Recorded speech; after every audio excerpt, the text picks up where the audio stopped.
Sometimes it's best to expect the unexpected. When the Straits of Hormuz first closed, everyone was in a panic, and it was the biggest crisis that many of us have seen in this generation. There are thousands of vessels that are stuck. Ships are still getting attacked. They said they control the strait. They do not.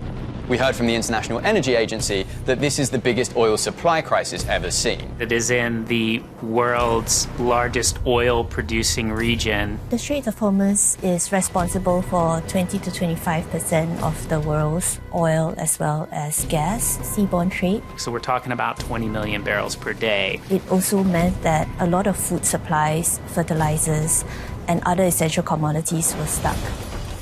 Ever since the Iranian Revolution in the 70s, the idea that Hormuz has been important has been known. Through the Strait of Hormuz. But it's always been a back burner issue. Oil prices and shortages were expected to soar. There is worry in the market that there is no end in sight. That knock-on effect really is being felt. People were really wondering how the world would cope with such a disruption. Many of the banks were talking $150 a barrel, $200 a barrel. But then, it didn't happen.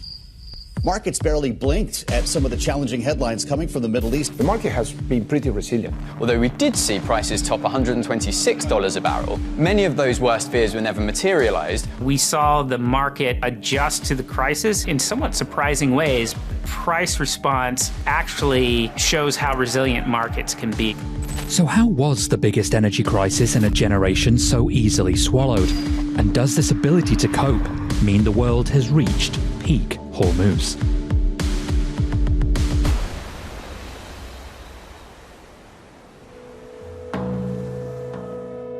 As a shipping route, the Strait of Hormuz is a tight fit. The word strait comes from the Latin strictus, as in drawn tight, almost constricted, which feels especially suitable here.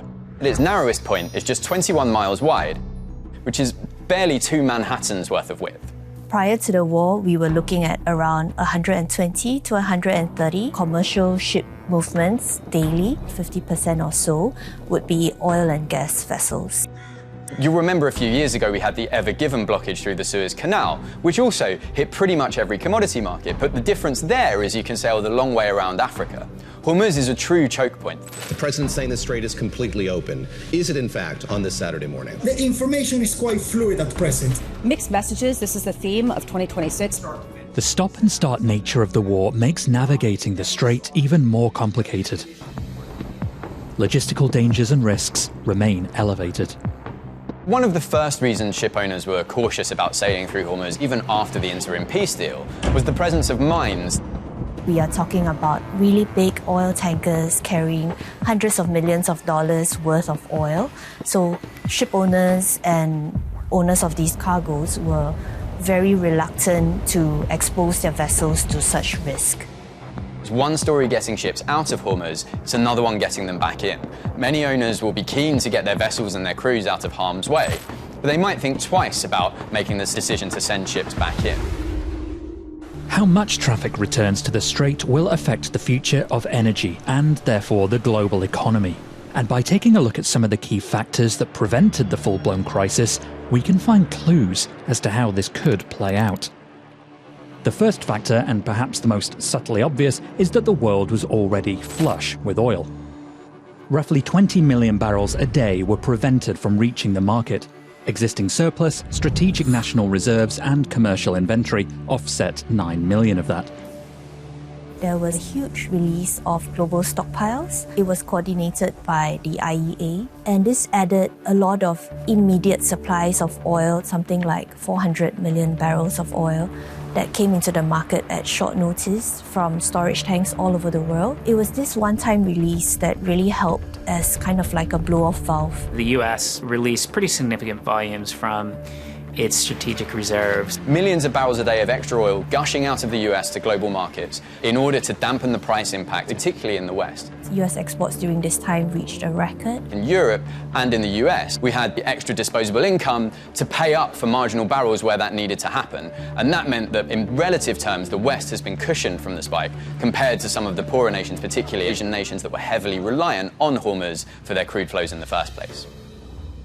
Asia in particular doesn't have big oil fields, Asia has been more and more reliant on the Middle East and also on places like Russia. The crisis highlighted that you can't have a major supply shock in the Middle East and also not have Russian oil. Another cushion was that oil coming from the Middle East never fully stopped flowing. Bypass pipelines made up for another 6 million barrels. Just have oil pipelines, gas pipelines going west. Saudi Arabia was able to basically pipe oil all the way across the country. This had not been tested. It worked and really was a key factor to helping avoid the worst case scenario in terms of the oil market. Same thing with UAE, can currently do about 1.5 million barrels per day. By the end of 2027, they're going to have that up to 3 million barrels per day. The piped oil lent two ports greater importance: Fujairah, used by the Emirates, and the Saudi port of Yanbu on the Red Sea. The upshot is, in aggregate, if all the pipeline workarounds work at their maximum, you won't necessarily need as many ships to go through Hormuz in the long term, and in the even longer term, you're potentially seeing more pipelines being built to avoid Hormuz in general. Perhaps the most unexpected force mitigating the crisis has been the actions of one country: China. The biggest reason oil prices haven't spiked in the way people thought is really China. China has cut its oil imports in a way that many people thought wasn't possible, or certainly wouldn't have predicted at the outset of the war. We're talking 4 or 5 million barrels a day of reduced crude imports to the lowest level in about 8 years. That is a massive leveler for the global oil market. This pullback can be attributed to a pause in strategic stockpiling. This reduction in demand is really significant as a number, because it is more than the consumption of what Japan, for example, would import on a given day.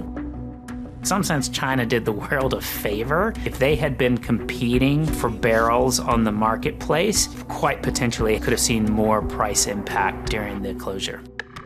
The measures China and other countries took to achieve roughly 3 million barrels in demand destruction are varied. Added up, these were the major factors preventing the crisis. But China's agility also comes from strategic investments towards electrification. China is a leading market for electric vehicles. It's not like they had a whole bunch of electric vehicles just sitting in parking lots and suddenly this crisis came on and everyone switched to EVs. They've been rapidly adopting EVs in their economy. And there's more under China's economic hood. Something like 90% of the world's solar equipment comes from China. In the first few months following the conflict, we've seen solar exports from China ramp up quite quickly. You can see that surge here, with other Asian countries, Europe and Africa leading the way. Although exports to other regions seem small, when viewing the world average, the wartime spike is significant. However, for those optimistic problems with the Strait could usher in the age of renewables, realities on the ground indicate otherwise. Solar and oil don't really compete with each other because very little oil is used in the power sector. This combination of energy sources is what keeps the lights on, both literally and figuratively, and it's dominated by coal and natural gas. The innovation of liquefied natural gas is lending this resource increased importance. The LNG market is highly concentrated, with the US, Qatar, Australia and Russia making up 70% of the global supply. The US recently became the world's largest LNG exporter. Right there, neck and neck with it, is Qatar. Some of their facilities were actually damaged in the conflict. Qatar has announced plans to expand natural gas infrastructure, which could lead to them regaining the title of biggest LNG supplier. All of that will take time, but it's another indication that the Strait of Hormuz will remain a critical pathway, even if fees become part of the equation. Some vessels have been charged up to $2 million just to make it through. The Strait of Hormuz has to be opened, their freedom of navigation has to be respected. The key question in the the medium to long term is what the policing of Hormuz looks like. Will we have tolling arrangement? There's an argument to be made that Iran's control over Hormuz might not be the same as it was, but its ability to shut Hormuz at a moment's notice will now never be forgotten. I think Iran potentially plays a more meaningful role in the oil market, assuming there is a peace agreement that allows them to boost their own production and exports. Many of these Middle Eastern producers are among the lowest cost producers in the world, which gives them a natural advantage and which makes them still very attractive and important suppliers to global refiners. So the answer to whether the world has reached peak Hormuz is an incredibly complicated one. Markets adapted quickly, absorbing shock and fending off price extremes. But it's safe to say that most nations will be making a plan B. Even though the waterway will continue to be vital, people have learned some lessons from this crisis. The critical things of a peak Hormuz world are redundancy and resiliency and investment in alternatives.